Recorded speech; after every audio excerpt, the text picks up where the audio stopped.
नमस्ते दुनियादारी में आपका स्वागत है। आज हम चर्चा करेंगे भारतीय संविधान पर। नमस्ते। दुनिया का सबसे लंबा लिखा हुआ संविधान 26 जनवरी 1950 को लागू हुआ। लेकिन ये सिर्फ एक रूल्स की किताब नहीं है ना, नहीं, बिल्कुल नहीं। बल्कि एक जीता जागता दस्तावेज है, एक लिविंग डॉक्यूमेंट बिल्कुल जो भारत की बदलती जरूरतों के हिसाब से लगातार इवॉल्व हुआ है। बिल्कुल। और इसका सबसे बड़ा सबूत है इसमें हुए 100 से ज्यादा अमेंडमेंट्स, मतलब संशोधन। सितंबर 2023 तक तो 106 हो चुके थे। 106, बाप रे। हाँ, ये दिखाते हैं कि हमारा लोकतंत्र कैसे मैच्योर हुआ है, हमारी पॉलिसी प्रायोरिटीज वो कैसे बदली हैं और पावर स्ट्रक्चर्स में कैसे शिफ्ट्स आए हैं। अच्छा, कुछ बदलाव तो छोटे प्रोसीजरल ट्वीक्स थे, बिल्कुल मामूली। तो कुछ जैसे 42nd और 44th अमेंडमेंट, उन्होंने तो संविधान के कोर कैरेक्टर पर ही असर डाला। हाँ, वो तो बहुत सुने हैं। तो आज इसी पर बात करते हैं, समझते हैं कि हमारे संविधान की कुछ खास बातें क्या हैं, ये इतने सारे अमेंडमेंट्स क्यों और कैसे होते हैं, और कुछ सबसे इंपॉर्टेंट अमेंडमेंट्स और उनके इम्पैक्ट पर गौर करेंगे। हाँ, जरूर। आइए इसे थोड़ा गहराई से समझते हैं। ठीक है। सबसे पहली बात जो दिमाग में आती है, ये इतना लंबा क्यों है? वर्ल्ड्स लॉन्गेस्ट रिटन कॉन्स्टिट्यूशन, क्या वजह है इसकी? हाँ, ये सवाल अक्सर उठता है। देखिए, कई फैक्टर्स हैं। एक तो वो भारत की शेयर डाइवर्सिटी। आप सोचिए, इतने धर्म, भाषाएं, संस्कृतियां। हाँ, सही बात है। तो संविधान निर्माताओं को लगा कि ज्यादा से ज्यादा चीजें लिख देना बेहतर है, ताकि बाद में कंफ्यूजन या कॉन्फ्लिक्ट कम हो। अच्छा, क्लैरिटी के लिए। हाँ, दूसरा, उन्होंने सिर्फ ब्रॉड प्रिंसिपल्स नहीं दिए, बल्कि डिटेल्ड एडमिनिस्ट्रेटिव प्रोविजंस भी शामिल किए। फिर गवर्नमेंट ऑफ इंडिया एक्ट 1925, जो खुद काफी डिटेल्ड था, उसका भी बड़ा इन्फ्लुएंस रहा। हाँ, वो तो आधार था ही। बिल्कुल। और हाँ, इसमें जस्टिशेबल राइट्स यानी फंडामेंटल राइट्स और नॉन जस्टिशेबल डायरेक्शंस यानी डायरेक्टिव प्रिंसिपल्स दोनों को जगह दी गई। तो सब मिलाकर ये काफी कॉम्प्रहेंसिव बन गया। समझ गया। और ये भी कहते हैं कि इसे कई देशों से बोरो किया गया है, लाइक अ बोरोड कॉन्स्टिट्यूशन। ये कितना सही है? देखिए, बोरोड कहना शायद एकदम ठीक नहीं होगा, इसे सिंथेसिस कहना बेहतर है, मतलब एक मिश्रण। अच्छा। हाँ, दुनिया भर के कॉन्स्टिट्यूशन से इंस्पिरेशन जरूर ली गई, इसमें कोई शक नहीं। जैसे ब्रिटेन से पार्लियामेंट्री सिस्टम और रूल ऑफ लॉ का आइडिया लिया। हाँ। यूएस से फंडामेंटल राइट्स और जुडिशियल रिव्यू का कॉन्सेप्ट आया। आयरलैंड से डायरेक्टिव प्रिंसिपल्स लिए। कनाडा से हमारा federal structure with a strong centre का मॉडल लिया। फ्रांस से लिबर्टी, इक्वालिटी, फ्रेटर्निटी के आइडियल्स प्रियम्बल में आए। लेकिन इन सबको इंडियन कॉन्टेक्स्ट में अडेप्ट किया गया, मतलब यूं का क्यों नहीं लिया, ब्लाइंडली कॉपी नहीं किया। ये दिखाता है कि हमारे फाउंडर्स प्रैग्मेटिक थे, उन्होंने दुनिया के बेस्ट प्रैक्टिसेस से सीखने की कोशिश की। सही। एक और यूनिक फीचर जिसका जिक्र होता है, रिजिडिटी और फ्लेक्सिबिलिटी का ब्लेंड। मतलब संविधान बदलना ना ज्यादा आसान है ना ज्यादा मुश्किल। ये क्या है असल में? एग्जैक्टली ये बड़ा इंटरेस्टिंग बैलेंस है। देखिए, कुछ चीजें पार्लियामेंट के सिंपल मेजॉरिटी से बदली जा सकती हैं, जैसे नए स्टेट्स बनाना या एग्जिस्टिंग स्टेट्स की बाउंड्रीज बदलना। अच्छा। ये फ्लेक्सिबिलिटी दिखाता है। लेकिन ज्यादातर प्रोविजंस बदलने के लिए स्पेशल मेजॉरिटी चाहिए। स्पेशल मेजॉरिटी मतलब हाउस की टोटल मेंबरशिप का majority plus present and voting members का 2/3 मेजॉरिटी, कम से कम 2/3। ओके, ये मुश्किल है थोड़ा। हाँ, ये थोड़ी रिजिडिटी लाता है। और जो चीज़ें फेडरल स्ट्रक्चर को अफेक्ट करती हैं, जैसे centre state power distribution, president का इलेक्शन या सुप्रीम कोर्ट की पावर्स, उनके लिए तो और भी मुश्किल है। उसमें क्या चाहिए? उनके लिए स्पेशल मेजॉरिटी के साथ साथ कम से कम आधे स्टेट्स की लेजिस्लेचर्स का रैटिफिकेशन भी चाहिए, उनकी मंजूरी। ओह, यानी राज्यों की सहमति भी। हाँ, ये इसे काफी रिजिड बना देता है। तो सिचुएशन के हिसाब से अलग-अलग लेवल की डिफिकल्टी है। समझ गया। भारत को क्वाजी फेडरल या फेडरल सिस्टम विद यूनिटरी बायस भी कहा जाता है। ये थोड़ा कंफ्यूजिंग लगता है, फेडरल भी और यूनिटरी भी। हाँ, ये टर्म केसी वियर ने यूज किया था। देखिए, हमारे पास फेडरल फीचर्स हैं, जैसे एक रिटन कॉन्स्टिट्यूशन है ना, सेंटर और स्टेट्स के बीच पावर्स का क्लियर डिवीजन है। 7th शेड्यूल में union list, state list, concurrent list. हाँ, वो 3 लिस्ट। और इंडिपेंडेंट जुडिशरी है। ये सब फेडरल फीचर्स हैं। लेकिन साथ ही स्ट्रॉन्ग यूनिटरी फीचर्स भी हैं। जैसे सेंटर ज्यादा पावरफुल है, फाइनेंशियल मैटर्स में भी, लेजिस्लेटिव मैटर्स में भी। सिंगल कॉन्स्टिट्यूशन है पूरे देश के लिए, सिंगल सिटीजनशिप है, अमेरिका की तरह ड्यूअल नहीं। हाँ, हम सब भारतीय नागरिक हैं, किसी राज्य के नहीं। बिल्कुल। फिर all India services IAS IPS है जो सेंटर अपॉइंट करता है पर स्टेट्स में काम करते हैं।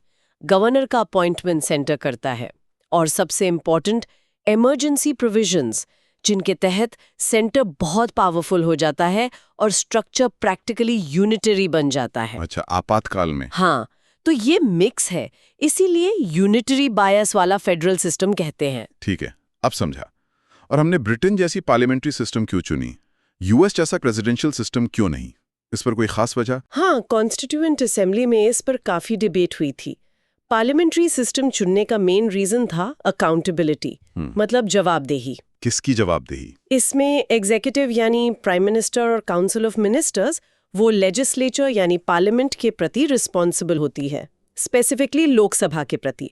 सरकार तभी तक पावर में रहती है जब तक उसे लोकसभा का कॉन्फिडेंस हासिल हो। हाँ, विश्वास मत। बिल्कुल, इसे कलेक्टिव रिस्पॉन्सिबिलिटी कहते हैं। माना गया कि ये इंडियन कॉन्टेक्स्ट के लिए ज्यादा सूटेबल है क्योंकि ये कांस्टेंट स्क्रूटनी सुनिश्चित करता है। प्रेसिडेंशियल सिस्टम में प्रेसिडेंट लेजिस्लेचर के प्रति डायरेक्टली अकाउंटेबल नहीं होता। ये बात तो है। अच्छा, फंडामेंटल राइट्स पार्ट 3 तो हम सब जानते हैं, स्कूल से पढ़ते आ रहे हैं। इसमें सबसे खास क्या है?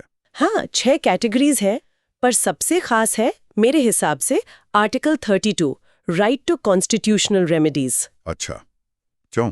डॉक्टर अंबेडकर ने इसे heart and soul of the constitution कहा था। Heart and soul? हाँ, क्योंकि ये राइट्स को सिर्फ कागज पर नहीं रहने देता, उन्हें इन्फोर्सिबल बनाता है। मतलब अगर किसी के फंडामेंटल राइट्स का वायलेशन होता है तो वो सीधे सुप्रीम कोर्ट जा सकता है या हाई कोर्ट आर्टिकल 226 के तहत। अच्छा, यानी कोर्ट जाने का अधिकार ही एक मौलिक अधिकार है? बिल्कुल, ये राइट्स की गारंटी है। बाकी तो 6 कैटेगरीज हैं ही, equality, freedom against exploitation, freedom of religion, cultural and educational rights. और directive principles of state policy part 4? ये फंडामेंटल राइट से कैसे अलग हैं? मेन डिफरेंस ये है कि DPSPs नॉन जस्टिसेबल हैं। आप इन्हें लागू करवाने कोर्ट नहीं जा सकते। अच्छा, मतलब कोर्ट में इन्फोर्स नहीं करा सकते? बिल्कुल नहीं, ये बेसिकली स्टेट के लिए गाइडलाइंस है, एक तरह का मॉरल कंपस कि कानून और पॉलिसी बनाते समय किन बातों का ध्यान रखना है। इनका एम है एक वेलफेयर स्टेट बनाना, सोशल और इकोनॉमिक डेमोक्रेसी इस्टेब्लिश करना। इसमें क्या क्या आता है? इनमें यूनिफॉर्म सिविल कोड का गोल, पंचायत का organisation, environment protection, equal pay for equal work जैसी चीजें शामिल हैं। FRs जहां पॉलिटिकल डेमोक्रेसी की बात करते हैं, DPSPs सोशल और इकोनॉमिक डेमोक्रेसी की। और फंडामेंटल ड्यूटीज वो तो बाद में जोड़ी गई। हाँ, fundamental duties part IVA 42nd amendment से 1976 में जोड़े गए। ये सिटीजन्स की ऑब्लिगेशंस बताते हैं, जैसे संविधान का सम्मान, झंडे और गान का आदर, देश की रक्षा, भाईचारा बढ़ाना वगैरह। ठीक है, इंडिपेंडेंट जुडिशरी की बात भी आती है। इसका प्रैक्टिकल मतलब क्या है?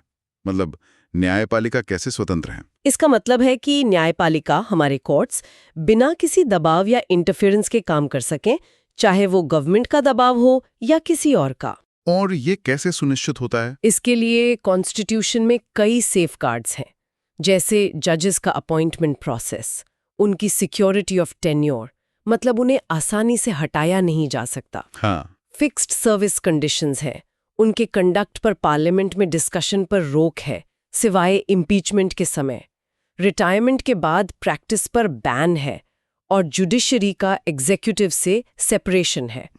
हमारी जुडिशरी इंटीग्रेटेड भी है, सुप्रीम कोर्ट टॉप पर, फिर हाई कोर्ट्स, फिर लोअर कोर्ट्स। अच्छा। और जुडिशरी ही कॉन्स्टिट्यूशन की गार्डियन है, उसके पास जुडिशियल रिव्यू की पावर है। जुडिशियल रिव्यू मतलब वो पार्लियामेंट या स्टेट लेजिस्लेचर्स के बनाए लॉज को रिव्यू करके अनकॉन्स्टिट्यूशनल डिक्लेयर कर सकती है अगर वे कॉन्स्टिट्यूशन के प्रोविजंस के खिलाफ हों। अच्छा, ये तो बहुत बड़ी पावर है। हाँ, बिल्कुल। और भारत एक धर्मनिरपेक्ष राज्य, सेक्युलर स्टेट है, ये भी एक खास बात है। हाँ, हालांकि सेक्युलर शब्द बाद में जोड़ा गया प्रियम्बल में। हाँ, 42nd अमेंडमेंट में, पर मूल संविधान में ही इसके सिद्धांत थे, जैसे कोई राजकीय धर्म नहीं है, सभी धर्मों का समान आदर, धार्मिक स्वतंत्रता एक मौलिक अधिकार है, धर्म के आधार पर कोई भेदभाव नहीं, सही। और यूनिवर्सल एडल्ट सफ्रेज। हाँ, मतलब हर वयस्क नागरिक को वोट का अधिकार बिना किसी भेदभाव के। पहले उम्र 21 थी, अब 18 है। ये उस समय के हिसाब से बहुत क्रांतिकारी था, है ना? होगा। बिल्कुल। बहुत से पश्चिमी देशों में भी महिलाओं या गरीबों को वोट का अधिकार बाद में मिला। और आखिर में सिंगल सिटीजनशिप और इमरजेंसी प्रोविजंस भी हैं। हाँ, सिंगल सिटीजनशिप यानी सिर्फ भारत की नागरिकता, और इमरजेंसी 3 तरह की। हाँ, national emergency art 35, presidents rule in states art 356 और फाइनेंशियल इमरजेंसी आर्ट 360। ठीक है, तो ये कुछ मुख्य विशेषताएं हुई। अब आते हैं अमेंडमेंट्स पर। आपने कहा 106 हो चुके हैं। ये प्रोसेस क्या है, कैसे होता है संशोधन? प्रोसेस आर्टिकल 368 में दिया गया है। जैसा हमने रिजिडिटी फ्लेक्सिबिलिटी में बात की, 3 तरीके हैं। हाँ, वो 3 तरीके। पहला, सिंपल मेजॉरिटी। ये टेक्निकली आर्टिकल 368 के दायरे से बाहर माना जाता है। इसमें सदन में उपस्थित और मतदान करने वाले 50% से अधिक सदस्य चाहिए। ये किन चीजों के लिए? जैसे नए राज्य बनाना, राज्यों की सीमा बदलना, नागरिकता से जुड़े मामले। ओके। दूसरा? Special majority. ये आर्टिकल 368 के तहत है। इसमें सदन की कुल सदस्यता का बहुमत प्लस उपस्थित और मतदान करने वालों का कम से कम 2/3 बहुमत चाहिए। ये ज्यादातर मामलों में लगता होगा। हाँ, ज्यादातर प्रोविजंस जैसे फंडामेंटल राइट्स या डायरेक्टिव प्रिंसिपल्स में बदलाव के लिए यही चाहिए। और तीसरा है special majority plus ratification by half of the states. ये भी आर्टिकल 368 के तहत है। इसमें राज्यों की सहमति भी? हाँ, कम से कम आधे राज्यों की विधानसभाओं की साधारण बहुमत से मंजूरी। ये उन मामलों में जरूरी है जो फेडरल स्ट्रक्चर को अफेक्ट करते हैं, जैसे शक्तियों का वितरण, यूनियन स्टेट लिस्ट, संसद में राज्यों का प्रतिनिधित्व, राष्ट्रपति का चुनाव या खुद आर्टिकल 368 में बदलाव। समझ गया। और बिल पास होने की प्रक्रिया क्या है? संशोधन बिल पार्लियामेंट के किसी भी सदन, लोकसभा या राज्यसभा में पेश हो सकता है, स्टेट लेजिस्लेचर्स में नहीं। कोई मिनिस्टर या प्राइवेट मेंबर कोई भी ला सकता है। अच्छा। प्राइवेट मेंबर भी, हाँ। प्रेसिडेंट की प्रायर रिकमेंडेशन की जरूरत नहीं होती। दोनों सदनों से सेक्रेटली पास होना जरूरी है, वो भी रिक्वायर्ड मेजॉरिटी से। इसमें जॉइंट सिटिंग का प्रोविजन नहीं है। अगर डेडलॉक हो जाए तो बिल लैप्स हो जाता है। ओके, ये इंपॉर्टेंट है। हाँ, फेडरल मैटर्स वाले अमेंडमेंट पर आधे स्टेट्स का रैटिफिकेशन जरूरी है और आखिर में प्रेसिडेंट की असेंट चाहिए। और प्रेसिडेंट मना नहीं कर सकते? नहीं। 24th अमेंडमेंट 1971 के बाद ये ऑब्लिगेटरी है। प्रेसिडेंट को सहमति देना ही पड़ता है। सहमति मिलते ही वो एक्ट बन जाता है और संविधान का हिस्सा। चलिए, अब कुछ लैंडमार्क अमेंडमेंट्स की बात करते हैं। पहला ही अमेंडमेंट 1951 संविधान लागू होने के 1 साल के अंदर आ गया। इतनी जल्दी क्या जरूरत पड़ गई? हाँ, ये दिखाता है कि प्रैक्टिकल चैलेंजेस तुरंत सामने आ गए थे। मेन रीजन था लैंड रिफॉर्म्स को लीगल चैलेंजेस से बचाना। अच्छा, भूमि सुधार। हाँ, जमींदारी एबोलिशन लॉज को राइट टू प्रॉपर्टी, जो तब फंडामेंटल राइट था, उसके वायलेशन के ग्राउंड पर चैलेंज किया जा रहा था। तो फर्स्ट अमेंडमेंट ने आर्टिकल 31A और 31B जोड़े और 9th शेड्यूल बनाया। 9th schedule? हाँ, इसमें डाले गए लॉज को कोर्ट में चैलेंज नहीं किया जा सकता था इस ग्राउंड पर कि वो फंडामेंटल राइट्स का वायलेशन करते हैं। हालांकि बाद में सुप्रीम कोर्ट ने कहा कि इसका भी जुडिशियल रिव्यू हो सकता है बेसिक स्ट्रक्चर के आधार पर। अच्छा, और क्या था इसमें? इसने फ्रीडम ऑफ स्पीच का रीजनेबल रिस्ट्रिक्शंस के ग्राउंड्स को और क्लैरिफाई किया, जैसे public order, friendly relations with foreign states, incitement to an offence. साथ ही स्टेट को socially and educationally backward classes के लिए स्पेशल प्रोविजंस बनाने की पावर दी, जिससे रिजर्वेशन पॉसिबल हुआ। फिर 7वां संशोधन 1956, ये राज्यों के पुनर्गठन से जुड़ा था। हाँ, स्टेट्स रीऑर्गेनाइजेशन एक्ट के साथ आया था ये। राज्यों को भाषाई आधार पर पुनर्गठित किया गया। पहले जो ABCD कैटेगरीज थी राज्यों की, वो खत्म की गई और स्टेट्स और यूनियन टेरिटरीज बने। भारत का नक्शा ही बदल गया एक तरह से। काफी बड़ा बदलाव था ये। अच्छा, 24वां संशोधन 1971, ये संसद की शक्ति बढ़ाने के लिए था, है ना? गोलकनाथ केस के बाद। हाँ, बिल्कुल। गोलकनाथ केस में सुप्रीम कोर्ट ने कहा था कि पार्लियामेंट फंडामेंटल राइट्स को अमेंड नहीं कर सकती। इस फैसले को पलटने के लिए 24th अमेंडमेंट लाया गया। इसमें क्या कहा गया? 368 के तहत कॉन्स्टिट्यूशन के किसी भी हिस्से को, इंक्लूडिंग फंडामेंटल राइट्स, अमेंड करने की पावर है। और ये भी कहा कि जब अमेंडमेंट बिल प्रेसिडेंट के पास जाएगा तो उन्हें सहमति देना अनिवार्य होगा। इसने तो पार्लियामेंट को बहुत पावरफुल बना दिया। हाँ, और इसी ने बेसिक स्ट्रक्चर वाली बहस की नींव रखी जो केशवानंद भारती केस में सामने आई। फिर आया 42वां संशोधन 1976, जिसे मिनी संविधान भी कहते हैं। ये तो इमरजेंसी के दौरान हुआ था। हाँ, इमरजेंसी के दौरान, और ये शायद सबसे स्वीपिंग, सबसे व्यापक अमेंडमेंट था। इतने सारे बदलाव किए गए कि इसे मिनी कॉन्स्टिट्यूशन कहा जाने लगा। क्या क्या बदला था इसमें? प्रियम्बल में 3 नए शब्द जोड़े गए, सोशलिस्ट, सेक्युलर और इंटेग्रिटी। पहली बार फंडामेंटल ड्यूटीज ऐड की गई पार्ट IVA में। प्रेसिडेंट को काउंसिल ऑफ मिनिस्टर्स की एडवाइस मानना बाइंडिंग कर दिया गया। अच्छा, राष्ट्रपति की शक्ति कम हुई। हाँ, लोकसभा और स्टेट असेंबलीज का टर्म 5 साल से बढ़ाकर 6 साल कर दिया गया। डायरेक्टिव प्रिंसिपल्स को कुछ फंडामेंटल राइट्स पर प्रायोरिटी दी गई। जुडिशियल रिव्यू की पावर को कर्टेल करने की कोशिश की गई। ओह, कई सब्जेक्ट स्टेट लिस्ट से उठाकर कॉन्करेंट लिस्ट में डाल दिए गए, जैसे education, forests, wild life protection, administration of justice. इसने सेंटर को बहुत पावरफुल बना दिया। ये काफी विवादास्पद रहा। हाँ, जाहिर है। और फिर 44वां संशोधन 1978 इसे ठीक करने के लिए आया, इमरजेंसी के बाद। बिल्कुल, इमरजेंसी हटने के बाद जब जनता पार्टी सरकार आई तो वो 44th अमेंडमेंट लेकर आई। इसका मेन एम था 42nd अमेंडमेंट के जो डिस्टॉर्शंस थे उनको ठीक करना और फ्यूचर में अब्यूज ऑफ पावर को रोकना। क्या क्या ठीक किया गया? इसने लोकसभा और असेंबली का टर्म वापस 5 साल कर दिया। राइट टू प्रॉपर्टी को फंडामेंटल राइट से हटाकर सिर्फ एक लीगल राइट बना दिया गया आर्टिकल 300A के तहत। ये बहुत बड़ा बदलाव था। हाँ, नेशनल इमरजेंसी लगाने के लिए जो आधार था, इंटरनल डिस्टर्बेंस, उसे बदलकर आर्म्ड रिबेलियन कर दिया गया ताकि इसे आसानी से मिसयूज ना किया जा सके। हाँ, इंटरनल डिस्टर्बेंस तो काफी वेग था। बिल्कुल, और ये भी कहा गया कि इमरजेंसी तभी लगेगी जब कैबिनेट लिखित में प्रेसिडेंट को सलाह देगी, सिर्फ PM के कहने पर नहीं। अच्छा, ये भी सेफगार्ड था। हाँ, ये भी क्लियर किया कि article 20 protection in respect of conviction for offences और article 21 right to life and personal liberty emergency में भी सस्पेंड नहीं हो सकते। इसने कोर्ट्स की जुडिशियल रिव्यू पावर को भी काफी हद तक रिस्टोर किया। ये कॉन्स्टिट्यूशन के सेल्फ करेक्टिंग मैकेनिज्म का बढ़िया एग्जाम्पल है। सही कहा। दल बदल रोकने के लिए 52वां संशोधन आया था 1985, एंटी डिफेक्शन लॉ।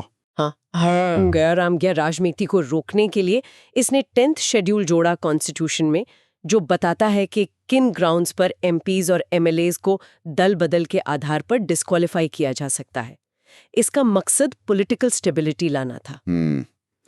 61वां संशोधन 1989, वोटिंग उम्र 21 से 18 करना। ये तो बड़ा कदम था युवाओं के लिए। हाँ, बिल्कुल। इसने लोकतंत्र में युवाओं की भागीदारी एकदम से बढ़ा दी, उन्हें पॉलिटिकल प्रोसेस में शामिल किया। फिर 73वां और 74वां संशोधन 1992, पंचायती राज और नगर पालिकाएं। ये भी बहुत महत्वपूर्ण थे। हाँ, ये डेमोक्रेसी को ग्रासरूट्स लेवल तक ले जाने के लिए लैंडमार्क स्टेप थे।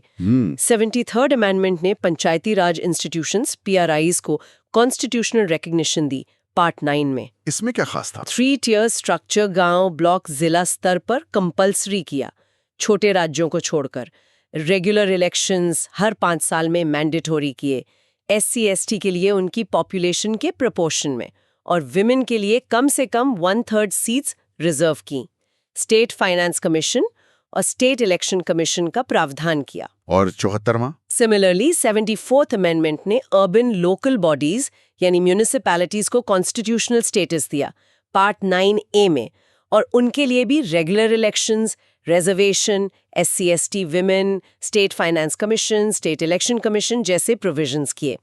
इसने डिसेंट्रलाइजेशन को रियल बूस्ट दिया। सही। 86वां संशोधन 2002, शिक्षा का अधिकार, राइट टू एजुकेशन। हाँ, ये भी एक मील का पत्थर था। इसने 6 से 14 साल के बच्चों के लिए एलिमेंट्री एजुकेशन को एक फंडामेंटल राइट बना दिया आर्टिकल 21A के तहत। ये सोशल जस्टिस की दिशा में बहुत बड़ा कदम था। बिल्कुल। फिर 101वां संशोधन 2016, GST। ये तो हाल का बड़ा इकोनॉमिक रिफॉर्म है। हाँ, गुड्स एंड सर्विसेज टैक्स। इसने इंडिया के इनडायरेक्ट टैक्स सिस्टम को पूरी तरह बदल दिया। इसने सेंटर और स्टेट्स के कई इनडायरेक्ट टैक्सेस जैसे excise duty, service tax, VAT, CST वगैरह को सबस्यूम करके एक सिंगल टैक्स बनाया। इसका मकसद क्या था? एम था one nation one tax one market बनाना, टैक्स सिस्टम सिंप्लीफाई करना, टैक्स ऑन टैक्स यानी कैस्केडिंग इफेक्ट हटाना और एक यूनिफाइड नेशनल मार्केट क्रिएट करना। इसके लिए जीएसटी काउंसिल भी बनाई गई जो कोऑपरेटिव फेडरलिज्म का अच्छा उदाहरण है। और हाल के कुछ संशोधन जैसे 103वां, 105वां, 106वां? हाँ, 103वां संशोधन 2019 इकोनॉमिकली वीकर सेक्शंस ईडब्ल्यूएस के लिए पब्लिक एम्प्लॉयमेंट और एजुकेशन में 10% रिजर्वेशन का प्रावधान करता है। अच्छा, आर्थिक आधार पर आरक्षण। हाँ, 105 संशोधन 2021 ने राज्यों की शक्ति को बहाल किया कि वे अपने स्तर पर socially and educationally backward classes SEBCs की लिस्ट बना सके। ओके, और 106 वो महिला आरक्षण वाला? हाँ, 106वां संशोधन 2023 जिसे नारी शक्ति वंदन अधिनियम भी कहा जा रहा है, ये लोकसभा और स्टेट असेंबलीज में महिलाओं के लिए 1/3 सीटें आरक्षित करता है। हालांकि ये लागू तब होगा जब अगला सेंसस हो जाएगा और उसके आधार पर डीलिमिटेशन यानी सीटों का पुनर्निर्धारण हो जाएगा। अच्छा, तो अभी तुरंत लागू नहीं है? नहीं, डीलिमिटेशन के बाद लागू होगा। इतने सारे अमेंडमेंट्स, तो क्या पार्लियामेंट संविधान में कुछ भी बदल सकती है? कोई लिमिट है या नहीं है? आपने बेसिक स्ट्रक्चर का जिक्र किया था। हाँ, बिल्कुल लिमिट है। यहीं पर आती है बेसिक स्ट्रक्चर डॉक्ट्रिन। ये इंडियन कॉन्स्टिट्यूशनल लॉ का बहुत यूनिक और शायद सबसे इंपॉर्टेंट डेवलपमेंट है। ये कब और कैसे आया? इसे सुप्रीम कोर्ट ने केशवानंदा भारती केस 1973 में प्रोपाउंड किया था। ये एक ऐतिहासिक फैसला था। 13 जजों की बेंच बैठी थी। इसमें कोर्ट ने क्या कहा? कोर्ट ने कहा कि पार्लियामेंट को आर्टिकल 368 के तहत कॉन्स्टिट्यूशन को अमेंड करने की पावर तो है और ये पावर काफी वाइड है, लेकिन पार्लियामेंट कॉन्स्टिट्यूशन के बेसिक स्ट्रक्चर या फंडामेंटल फीचर्स को डिस्ट्रॉय या एब्रोगेट नहीं कर सकती। मतलब संशोधन ऐसा नहीं हो सकता जो संविधान की मूल आत्मा को ही खत्म कर दे। तो संसद की संशोधन शक्ति पर एक सीमा लगा दी। हाँ, पार्लियामेंट की अमेंडिंग पावर अनलिमिटेड नहीं है। It is subject to the basic structure doctrine. बाद में मिनर्वा मिल्स केस 1980 में कोर्ट ने इसे और मजबूत किया। और ये बेसिक स्ट्रक्चर है क्या? क्या इसकी कोई फिक्स लिस्ट है? नहीं, कोर्ट ने कोई एग्जॉस्टिव लिस्ट नहीं दी है। ये एक इवॉल्विंग कंसेप्ट है। Time to time different judgements में कोर्ट ने बताया है कि क्या-क्या बेसिक स्ट्रक्चर का पार्ट माना जा सकता है। जैसे कुछ उदाहरण? लेकिन nature of Indian polity, secular character of the constitution, separation of powers between the legislature, executive and judiciary, federal character, parliamentary system, rule of law, judicial review, harmony and balance between fundamental rights and directive principles, principle of equality, free and fair elections, independence of judiciary, limited power of parliament to amend the constitution. ये list बढ़ती जा रही है। तो ये doctrine basically ensures करता है कि अमेंडमेंट्स के जरिए कॉन्स्टिट्यूशन की कोर आइडेंटिटी या स्पिरिट को ना बदल दिया जाए। एग्जैक्टली।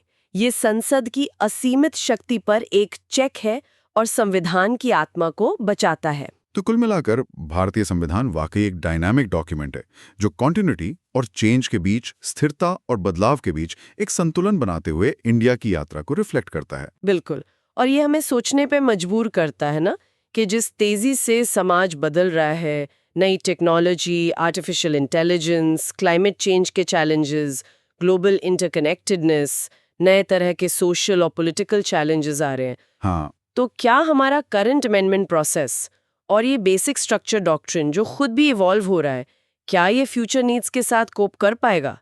ये बड़ा सवाल है। क्या हमें भविष्य में ऐसे अमेंडमेंट्स की जरूरत पड़ेगी जो आज हम फॉसी भी नहीं कर सकते? शायद डिजिटल राइट्स पे या एनवायरमेंटल जस्टिस पे या AI गवर्नेंस पे। और ये नए चैलेंजेस बेसिक स्ट्रक्चर के फ्रेमवर्क में कैसे फिट होंगे? ये सवाल दिखाते हैं कि संविधान पर कॉन्वर्सेशन कभी खत्म नहीं होती। ये हमेशा रेलेवेंट रहेगा, हमेशा एक जीवित दस्तावेज रहेगा। बिल्कुल सही कहा, ये चर्चा चलती रहेगी। ठीक है, तो हमें उम्मीद है कि आपको आज की चर्चा पसंद आई होगी। सामान्य अध्ययन विषयों पर ऐसी और चर्चाओं के लिए हमारे चैनल को सब्सक्राइब करें। धन्यवाद। जय हिंद। धन्यवाद। जय हिंद।